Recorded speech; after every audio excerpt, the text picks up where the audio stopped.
Luar biasa Tuhan kita. Demikian kita juga anak-anaknya. Pasti dibekali. Roh Kudus itu diam di dalam hidup kita. Dia berikan pada setiap kita untuk menjadi saksinya. Membawa kemuliaan nama Tuhan di dalam kehidupan kita. Amin. Kita siapkan hati kita untuk menerima kebenaran firman Tuhan. Kita angkat pujian ini dengan kesungguhan hati. Ucapkan, nyanyikan dengan hati yang penuh sungguh. Haleluya Yesus.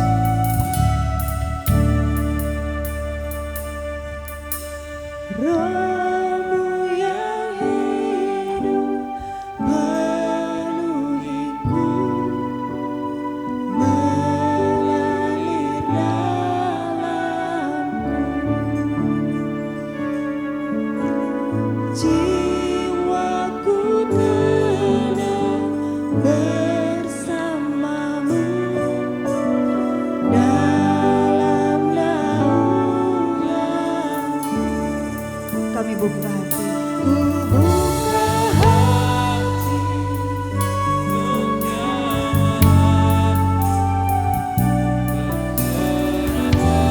Kami buka hati kami Tuhan.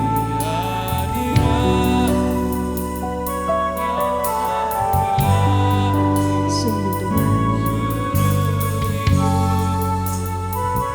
Di altarmu menyembahmu. Ini kami Tuhan. Ini kami. Roh-Mu yang kudus pulihkanku. Engkaulah damaiku. Ku hidup oleh anugerah-Mu yang menyertaiku. Ku buka hati untuk jamahan-Mu, berserah penuh di hadirat-Mu. Kau ambil alih seluruh hidupku. Di altar-Mu menyembahmu.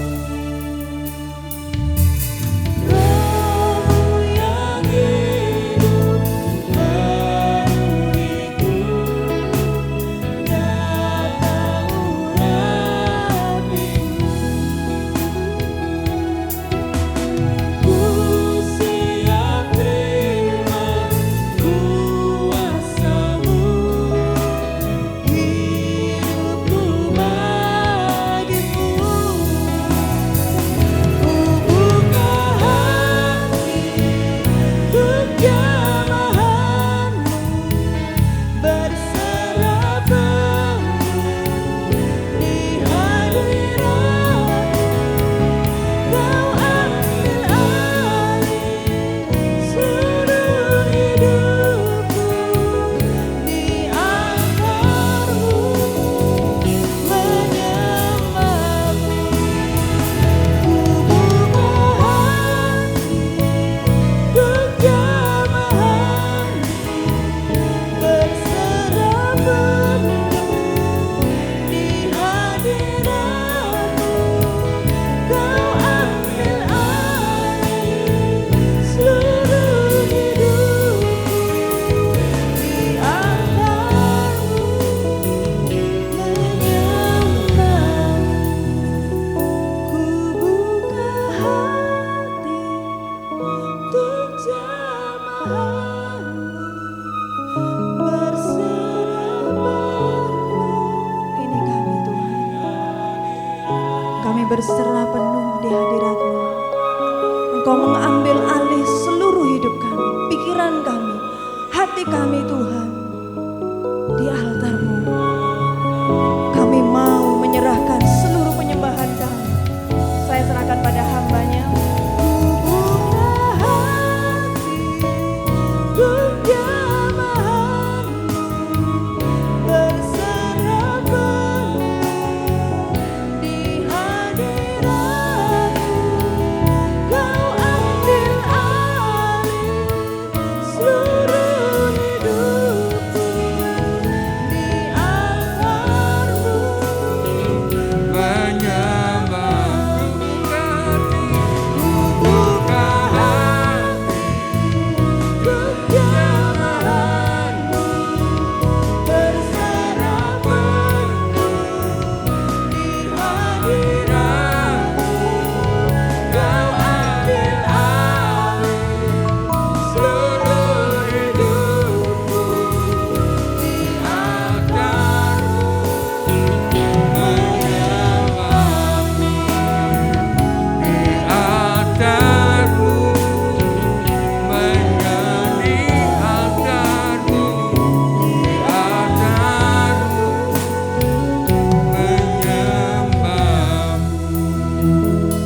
membawa hati kami di hadapan Engkau Tuhan.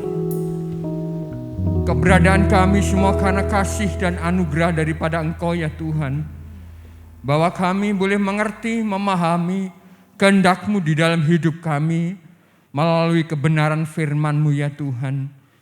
Urapi setiap kami, urapi hamba-Mu ya Tuhan.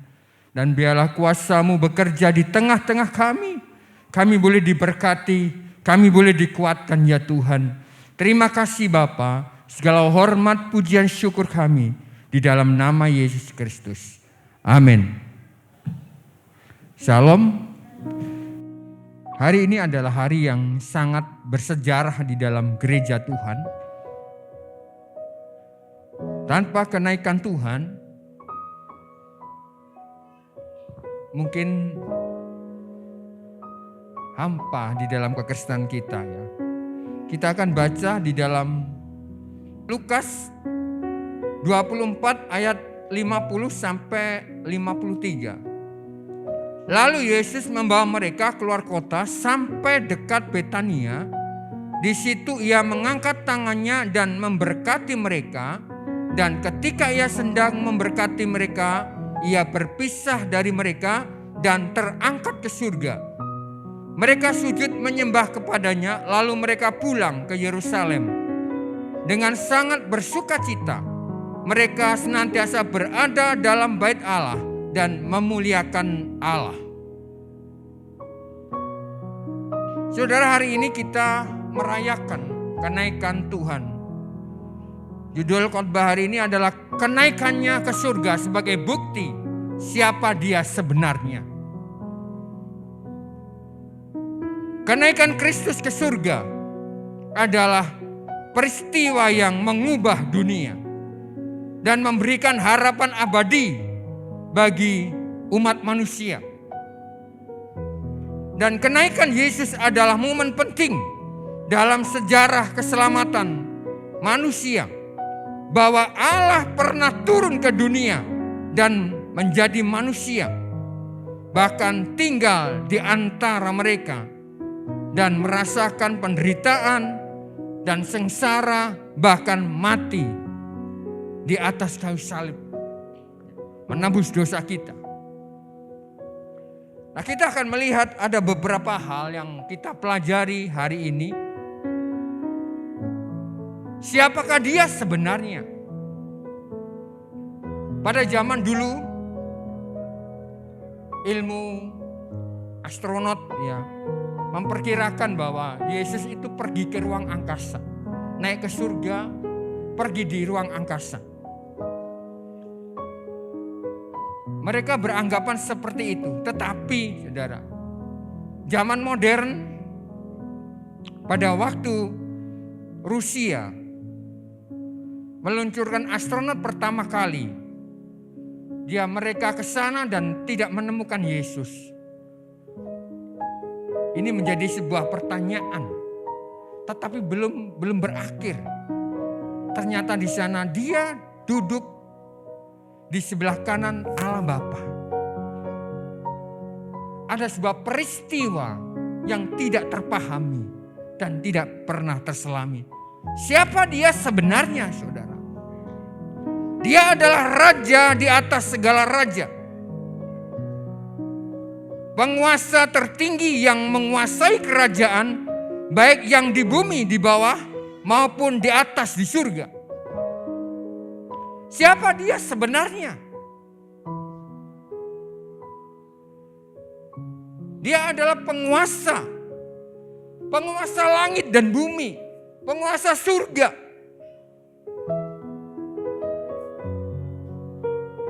Jadi kita melihat bahwa di sana diceritakan kerajaannya meliputi seluruh dunia. Di dalam Mazmur 2 pasal 8, karena Dia mintalah kepadaku, maka bangsa-bangsa akan kuberikan kepadamu, menjadi milik pusakamu dan ujung bumi menjadi kepunyaanmu. Dia ada Allah yang menguasai alam semesta. Dialah Tuhan yang menjadikan langit dan segala isinya. Sebab itu di dalam kehidupan kita yang percaya, yang mengaku Yesus adalah Tuhan, kita tahu bahwa Dia adalah Raja di atas segala raja yang meliputi seluruh alam semesta. Ini adalah Tuhan yang kita sembah. Di dalam Sakaria pasal 14 ayat yang ke-9, maka Tuhan akan menjadi raja atas seluruh bumi. Pada waktu itu Tuhan adalah satu-satunya dan namanya satu-satunya. Tidak ada penguasa lain, saudara, di alam semesta ini. Tidak ada kuasa apapun di dalam semesta ini yang bisa menandingi Tuhan. Dia bukan hanya sekedar mati, bangkit, dan naik ke surga, tetapi Dia menyatakan siapa dirinya sebenarnya. Dia adalah raja di atas segala raja. Duduk di atas tahta Allah. Dia duduk di atas tahtanya Tuhan. Loh, kalau seperti itu siapa Dia sebenarnya? Kalau Dia duduk di atas tahta Tuhan, siapa Dia sebenarnya, saudara? Itu artinya bahwa Dia adalah Allah. Dia adalah Tuhan yang menciptakan, yang menjadikan, yang berdaulat di dalam kehidupan kita. Jadi kita melihat, saudara, siapa yang pantas duduk di sana kalau bukan Tuhan? Di atas tahta Allah, kalau bukan Allah sendiri.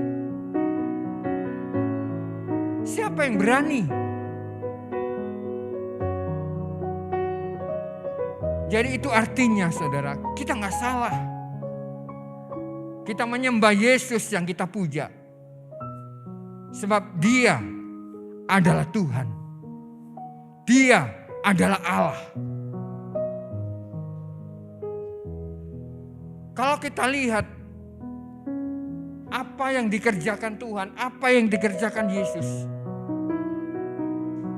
Pada waktu Dia naik ke surga, Dia memang berjanji memberikan rohnya, menguatkan umatnya, mengutus mereka untuk mereka pergi dan menghasilkan buah. Tetapi kita melihat sekarang siapa Dia sebenarnya. Dialah pribadi yang duduk di atas tahta, yaitu Allah sendiri. Di dalam Wahyu pasal 3 ayat 21 diceritakan, barang siapa menang, ia akan kududukan bersama-sama dengan aku di atas tahtaku, sebagaimana aku pun telah menang dan duduk bersama-sama dengan Bapakku yang di atas tahtanya. Dia adalah Tuhan, Dia adalah Allah. Dan itu sangat jelas dikatakan, barang siapa menang ia akan kududukan bersama-sama dengan aku di tahtaku. Di mana tahtanya? Di dalam kerajaan surga. Siapa yang bertata di sana kalau bukan Allah? Kalau bukan Tuhan. Jadi Yesus itu, Dia adalah raja di atas segala raja, dan Dia duduk di atas tahtanya. Dalam 1 Petrus pasal 3 ayat 22. Yesus yang duduk di sebelah kanan Allah setelah Ia naik ke surga, sesudah segala malaikat, kuasa dan kekuatan ditaklukkannya kepadanya.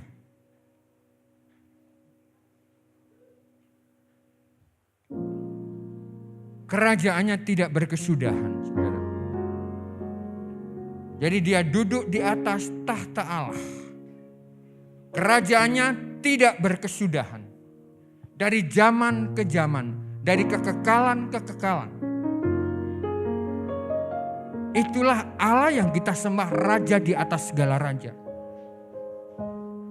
Kalau kerajaan yang ada di bumi, semuanya akan berakhir. Tetapi kerajaan Allah di dalam Kristus Yesus itu adalah tak berkesudahan. Kerajaannya tidak berkesudahan di dalam Lukas 1 ayat 33. Dan ia akan menjadi raja atas kaum keturunan Yakub sampai selama-lamanya, dan kerajaannya tidak akan berkesudahan. Jadi raja yang kita sembah, Allah yang kita sembah, kerajaannya kekal selama-lamanya. Siapa yang kerajaannya kekal selama-lamanya kalau bukan Tuhan? Karena pada waktu dia naik ke surga, dia menyatakan dirinya siapa dia sebenarnya.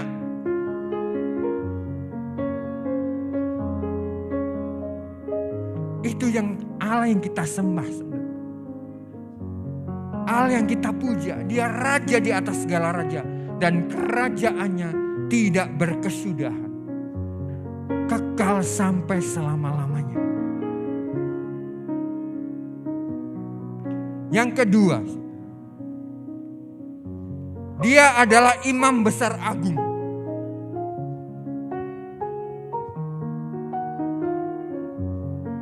Dia memasuki alam yang maha suci demi kepentingan kita, umatnya. Dialah imam besar agung, dia memasuki alam yang maha suci demi kepentingan kita, umatnya. Di dalam Ibrani pasal 9 ayat 24, sebab Kristus bukan masuk ke dalam tempat kudus buatan tangan manusia yang hampa, yang hanya merupakan gambaran saja dan dari yang sebenarnya, tetapi masuk ke dalam surga sendiri untuk menghadap hadirat Allah guna kepentingannya, kepentingan kita. Jadi dia memasuki alam di dalam kekudusan, alam yang kudus, alam yang suci. Itu bukan buatan tangan manusia, tetapi diceritakan itu buatan Allah sendiri. Untuk apa? Untuk kepentingan kita.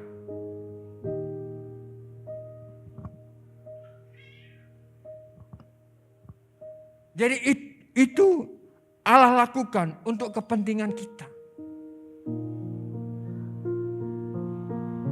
Yang kedua, yang selanjutnya, mendamaikan dosa seluruh bangsa. Jadi tugasnya imam itu mendamaikan dosa juga bagi seluruh bangsa.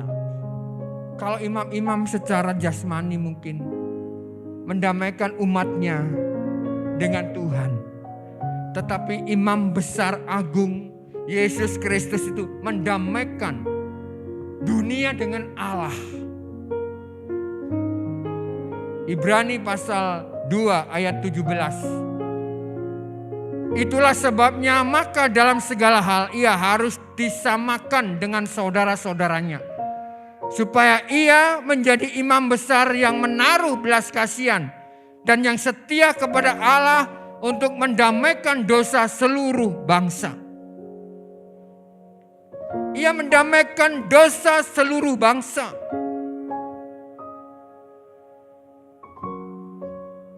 Betapa mulianya, betapa agungnya imam besar kita. Dia bukan hanya mendamaikan dirinya sendiri, tetapi dia mendamaikan dosa seluruh umat manusia. Jadi saudara, kita lihat ada hal yang sangat menarik. Imam yang kita punyai, imam yang kita sembah di dalam Yesus Kristus, imam besar agung kita. Siapa dia sebenarnya? Dia menyatakan diri sebagai imam. Pada waktu dia naik ke surga, dia bukan hanya menyatakan dia sebagai raja, tetapi dia juga sebagai imam besar agung. Yang mempersembahkan dirinya sendiri. Untuk apa? Untuk memperdamaikan manusia dengan Allah.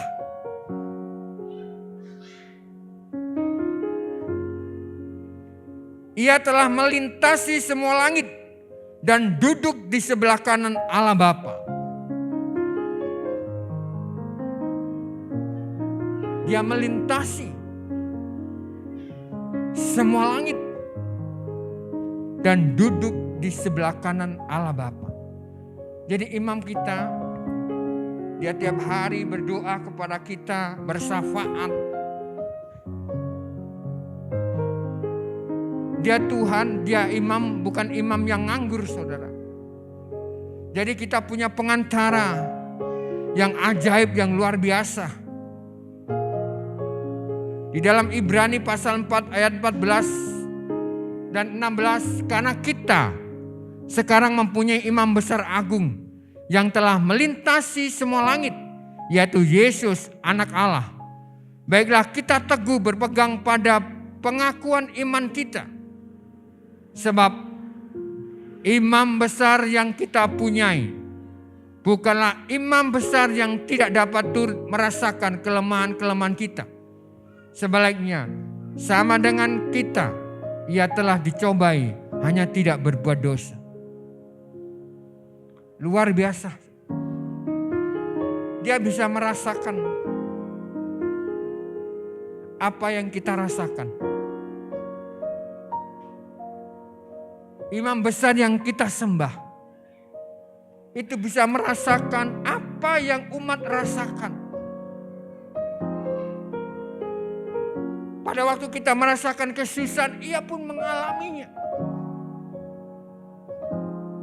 Karena itu saudara,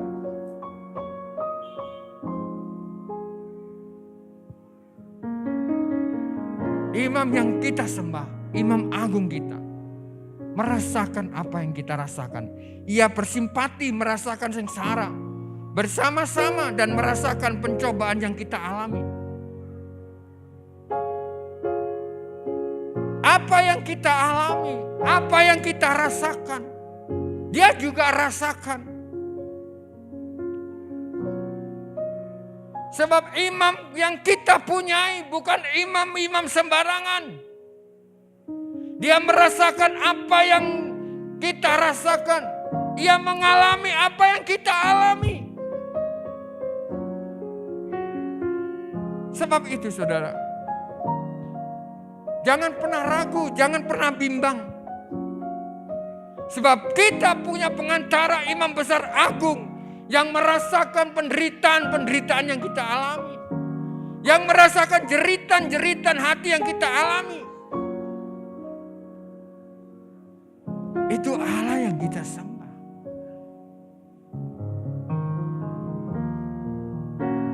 Jadi dia bukan imam sembarang imam, saudara. Kalau mungkin imam-imam biasa, kalau mungkin imam-imam yang mungkin imam besar saja, di dalam perjanjian lama mungkin tidak merasakan yang umat rasakan. Tidak merasakan kepedihan hati umatnya. Tetapi imam besar agung kita, dia sampai tahu ke dasar hati kita. Saat kita datang dengan membawa segala beban, dia merasakan apa yang kita rasakan. Itulah dia katakan pada waktu dia naik ke surga. Dia menyatakan siapa dia sebenarnya.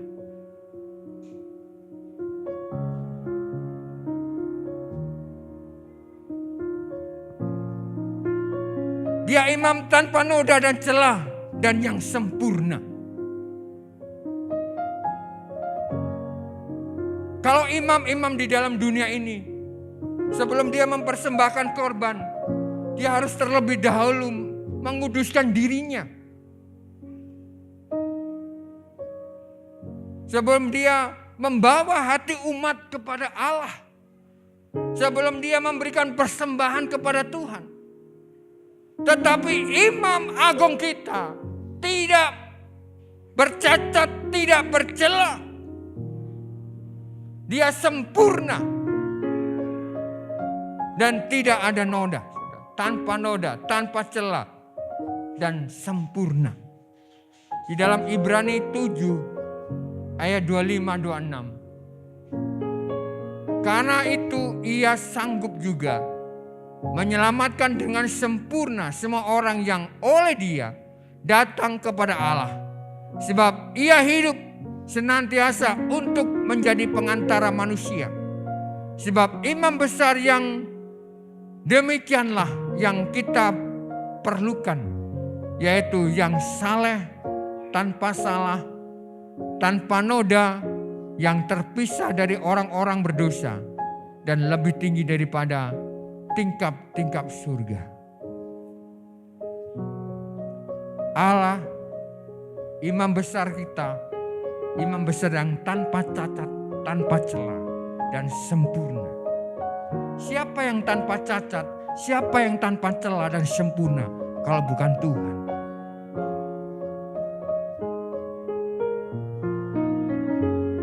Imam besar kita adalah Yesus Kristus.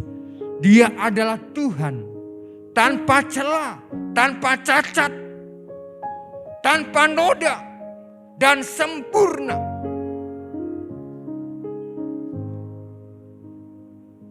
Ini imam besar yang kita punyai. Imam besar Yesus Kristus.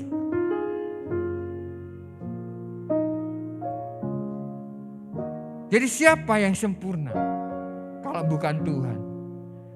Karena itu saudara, saat kita menghampiri Tuhan, saat kita datang kepada Tuhan, mari kita datang di dalam kekudusan.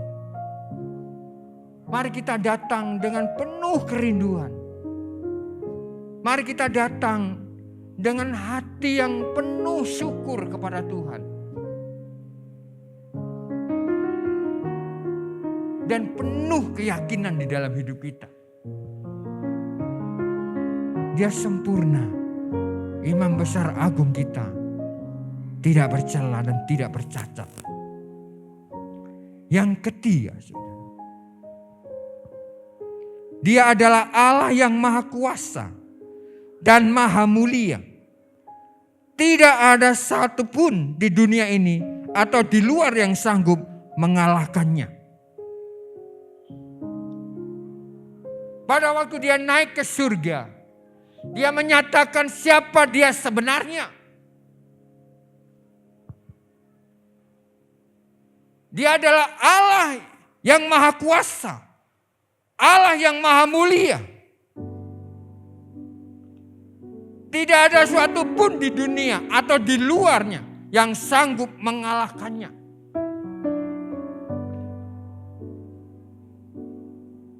Teramat besar kuasanya dan teramat mulia pribadinya.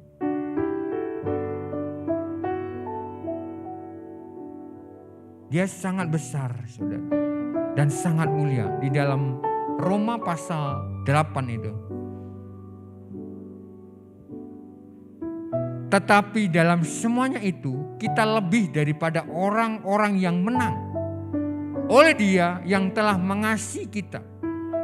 Sebab aku yakin bahwa baik maut maupun hidup, baik malaikat-malaikat maupun pemerintah-pemerintah, baik yang ada sekarang maupun yang akan datang, Dia atau kuasa-kuasa, baik yang di atas maupun yang di bumi, bawah bumi, ataupun suatu makhluk lain, tidak akan dapat memisahkan kita dari kasih Allah yang ada dalam Kristus Yesus Tuhan kita.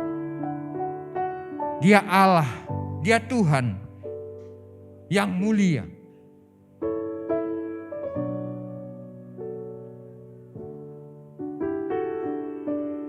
Jadi kita lihat saudara, Dia teramat besar kuasanya. Dia teramat mulia pribadinya.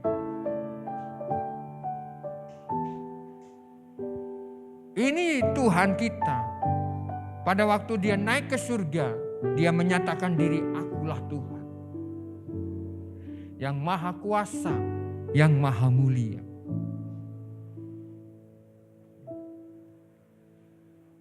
Artinya, Dia sangat besar kuasanya dan sangat mulia pribadinya. Tidak ada kuasa pemerintahan apapun yang dapat memisahkan kita saat kita datang kepadanya. Karena apa? Dia maha kuasa, maha mulia.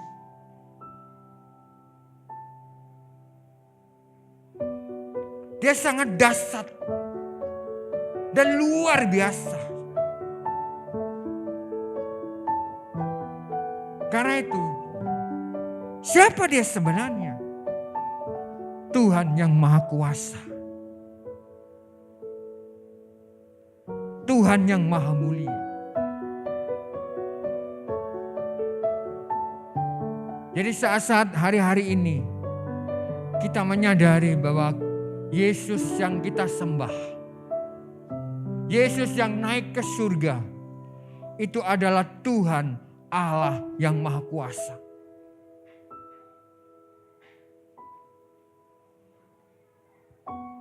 Dia sangat luar biasa kuasanya. Dia pribadi yang agung, yang mulia, dan tidak ada bandingannya. Oleh karena itu mari di dalam kekristenan kita memahami dan mengerti siapa Tuhan yang kita sembah. Dia adalah Allah yang maha kuasa, Tuhan yang maha kuasa. Namanya Yesus Kristus yang kita peringati hari ini kenaikannya. Pribadi yang tak terkalahkan oleh apapun juga.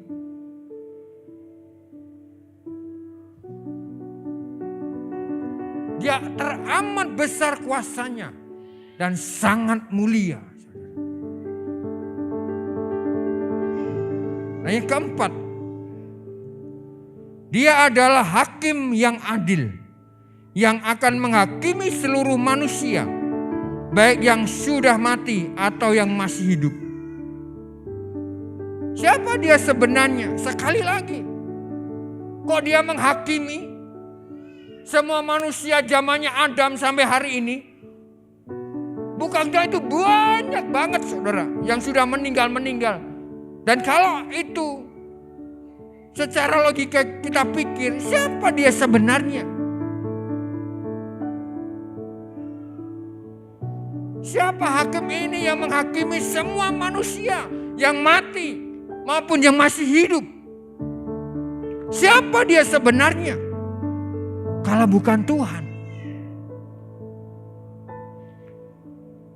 Di dalam Kamus Besar Bahasa Indonesia, hakim itu adalah orang yang mengadili perkara. Keputusannya tidak bisa diganggu gugat.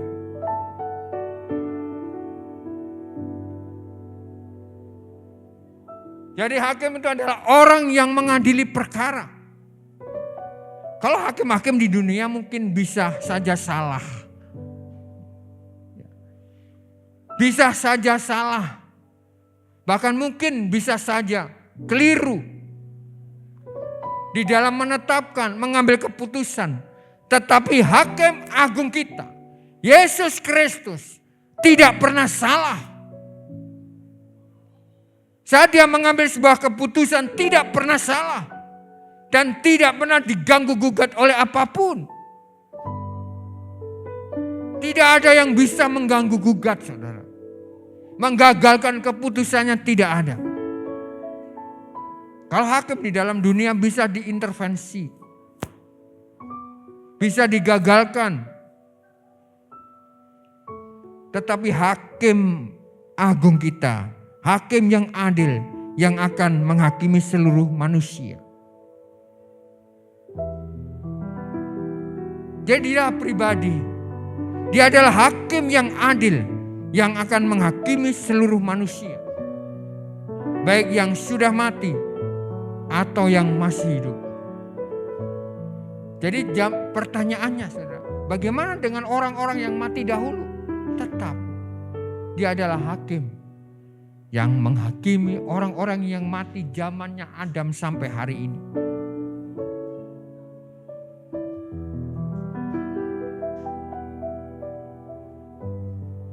Kalau demikian, itu artinya siapa dia? Kalau bukan Tuhan.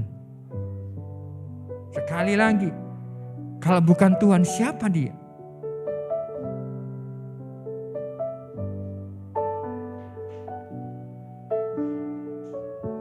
Di dalam Mazmur 96 ayat 13 dikatakan, di hadapan Tuhan, sebab ia datang untuk menghakimi bumi. Ia akan menghakimi dunia dengan keadilan dan bangsa-bangsa dengan kesetiaannya.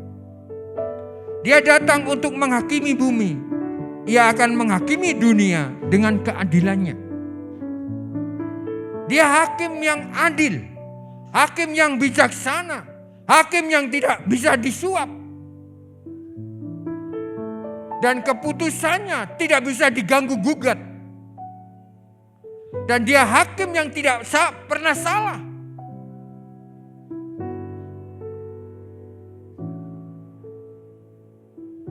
Nah, karena itu saudara, kita punya hakim seperti itu. Kalau kita dihakimi, orang-orang percaya dihakimi, tetapi kita memperoleh pahala. Kita dihakimi bukan untuk dihukum, tetapi kita dihakimi untuk menentukan pahala kita.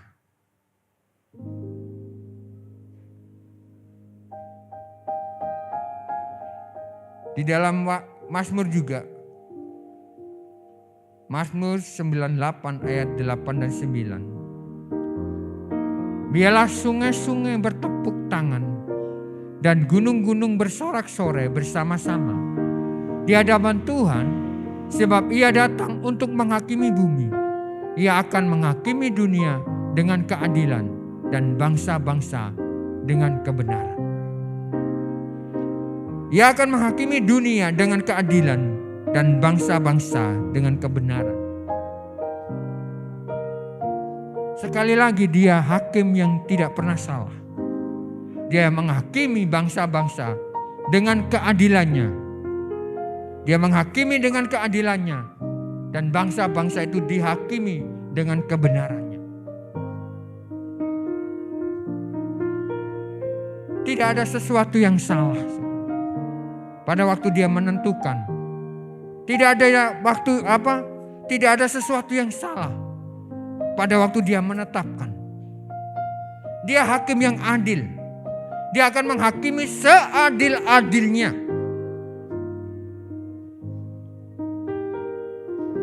Di pemandangan dia tidak ada sesuatu yang tersembunyi. Manusia bisa menyembunyikan sesuatu yang ada di dalam hatinya. Tetapi hakim kita, hakim yang adil itu mengetahui sampai ke dasar hati kita. Sebab itu saudara, dia menghakimi dunia dengan keadilan dan bangsa-bangsa dengan kebenaran. Apa yang tidak terbuka di hadapan Tuhan? Semuanya terbuka.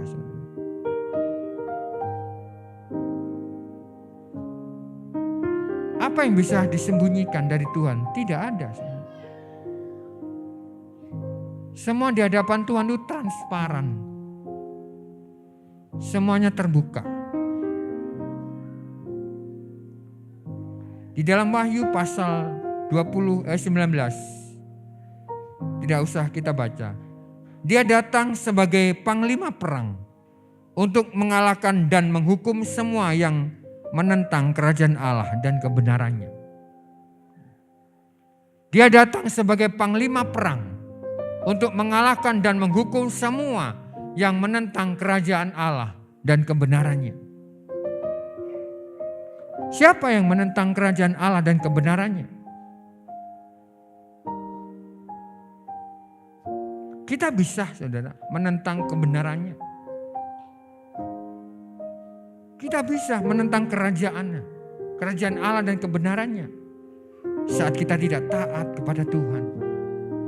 Saat kita melawan kepada Tuhan.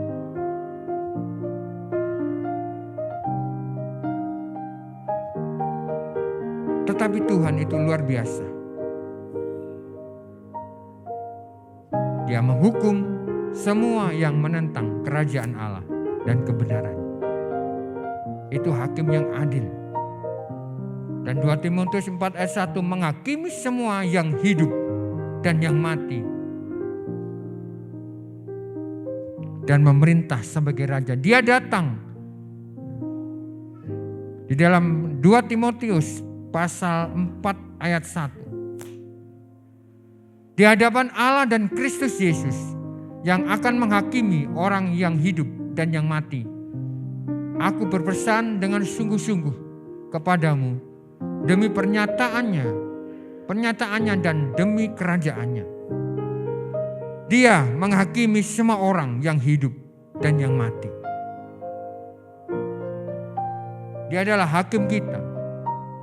Dia akan menghakimi, dia akan mengadili semua orang yang mati, semua orang yang hidup.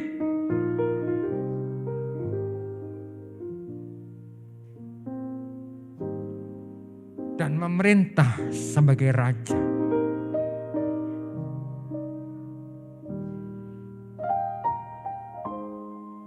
Dia akan menghakimi apa yang tidak nampak dan yang disembunyikan dalam hati manusia.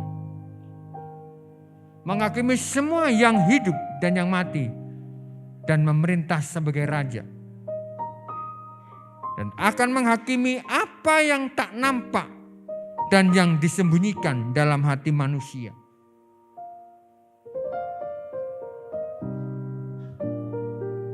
Jadi hari ini saudara,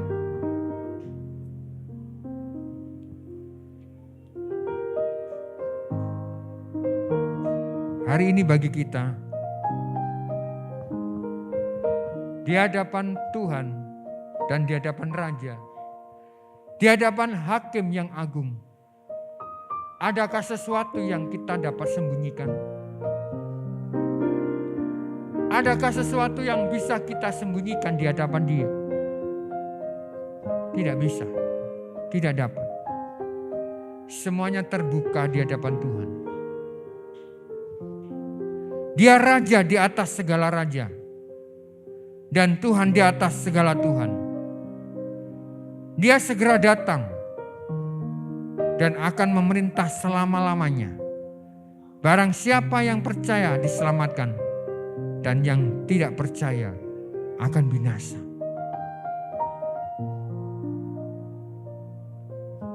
Mari kesempatan ini saudara, waktu yang sangat singkat ini, mari kita semakin setia kepada Tuhan. Mari kita semakin giat beribadah kepada Tuhan. Dan mari kita semakin tahu siapa Allah yang kita sembah. Dia naik ke surga. Dia menyatakan dirinya, siapa dia sebenarnya. Dia Raja di atas segala raja. Yang kedua, dia katakan bahwa dia adalah imam besar agung kita. Selain itu, dia juga katakan apa? Dia Allah yang maha kuasa. Dia Allah yang maha besar. Tidak ada sesuatu yang dapat mengalahkannya. Dan yang keempat, dia adalah hakim yang adil. Hakim yang tidak bisa disuap. Hakim yang tidak bisa diganggu gugat keputusan-keputusannya.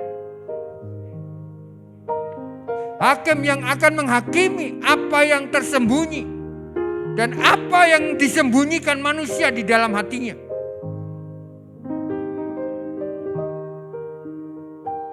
Karena itu hari ini buka hati kita. Biar Tuhan menyelidiki setiap hati kita. Buka lebar-lebar. Tidak ada sesuatu yang bisa kita sembunyikan di hadapan Tuhan. Tidak ada sesuatu yang bisa kita sembunyikan di hadapan Tuhan. Sebab semuanya terbuka. Mari kita datang kepada Tuhan. Dia yang kudus, Dia yang mulia, yang terhebat, dan yang termasyhur di dalam hidup kita. Amin. Haleluya.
Mari kita bangkit berdiri di hadapan Tuhan.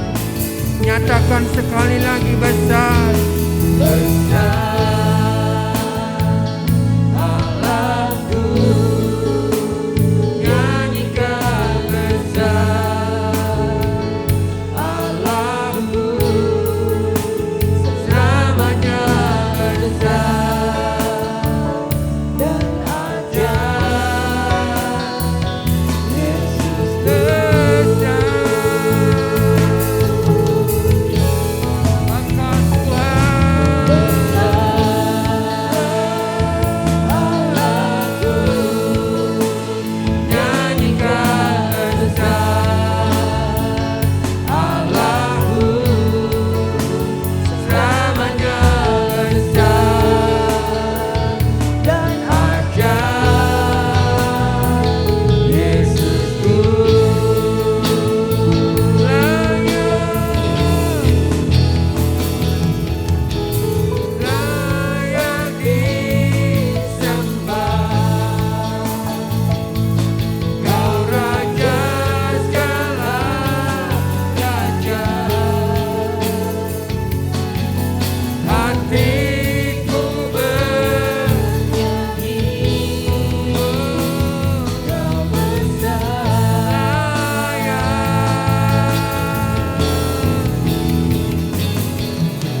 raja di atas segala raja. Dia naik ke surga. Dia menyatakan siapa dia sebenarnya. Dia adalah Tuhan Allah yang Maha Kuasa. Dia adalah hakim yang akan menghakimi dunia ini. Dia adalah imam besar agung yang membawa keluh kesah kita di hadapan Allah Bapa. Dan dia adalah Allah yang Maha Kuasa, Raja di atas segala raja. Kerajaannya kekal untuk selama-lamanya.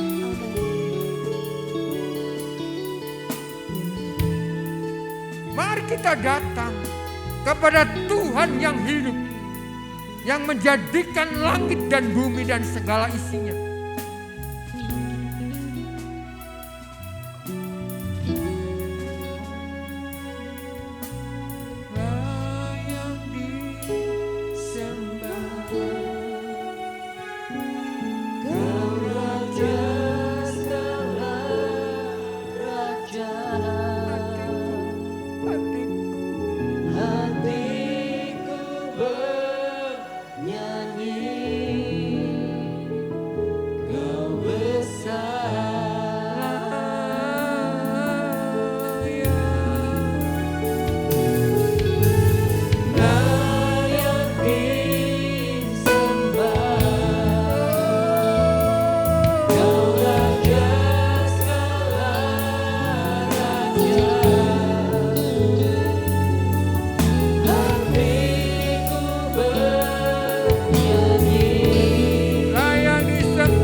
kami bersyukur kepadamu pada sore hari ini, dan Tuhan kami boleh datang di hadapan-Mu, kami boleh menyembah Tuhan, kami boleh mengingat dan merayakan kemenangan Tuhan naik ke surga bagi kami. Kami bersyukur ya Tuhan karena kami punya Allah yang besar, yang tidak pernah meninggalkan kami. Kami percaya hari-hari akan datang, Kau tetap akan menyertai kami, menghadapi kenyataan hidup ini ya Tuhan. Dalam pergumulan kami, Kau akan beri kekuatan kepada kami, Kau berikan hikmat kepada kami untuk menyelesaikan semua tugas yang Kau berikan kepada kami. Kami percaya Tuhan menyertai juga seluruh keluarga kami, anak-anak kami semua. Tuhan berkati mereka ya Bapa, dan kami percaya Tuhan juga menolong mereka yang tidak bersama kami, karena mereka sakit ya Tuhan. Jamah mereka, berikan kekuatan kepada mereka ya Bapa. Dan di malam hari ini kami terus dikuatkan iman kami untuk terus berjalan dalam kekudusan-Mu bersama kami. Engkau mengampuni kami dan kami percaya Engkau akan mengangkat kami. Terima kasih ya Tuhan, kami percaya kasih setia-Mu terus akan mengalir dalam hidup kami. Dan kami boleh persembahkan ya Tuhan semua yang akan kami persembahkan pada malam hari ini kepadamu. Kami persembahkan semuanya dalam satu nama yang terhormat, nama Yesus Tuhan dan Juru Selamat kami. Bapa kami yang di surga, dikuduskanlah nama-Mu. Datanglah kerajaan-Mu, jadilah kehendak-Mu di bumi seperti di surga. Berikanlah kami pada hari ini makan kami yang secukupnya. Dan ampunilah kami akan kesalahan kami, seperti kami juga mengampuni orang yang bersalah kepada kami. Dan jangan bawa kami ke dalam pencobaan, tapi lepaskanlah kami daripada yang jahat, karena Engkau-lah yang punya kerajaan, kuasa, dan kemuliaan sampai selama-lamanya. Amin. Mari kita berkati Indonesia. Dalam nama Tuhan Yesus Kristus, diberkatilah Indonesia. Amin. Diberkati dengan keselamatan. Amin. Diberkatilah dengan keamanan. Amin. Diberkati dengan kedamaian. Amin. Diberkati dengan kemakmuran. Amin. Diberkati dengan kesehatan. Amin. Diberkatilah presiden dan pemimpin di daerah-daerah. Amin. Diberkatilah Kabupaten Probolinggo. Amin. Diberkatilah orang-orang percaya di Kabupaten Probolinggo. Amin.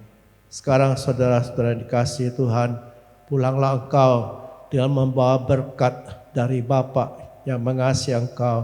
Biarlah dicurahkan atasmu kekuatan dan berikanlah semua yang terbaik dalam hidupmu.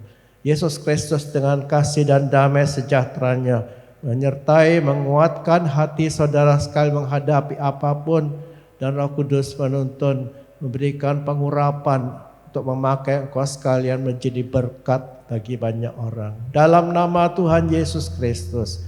Amin.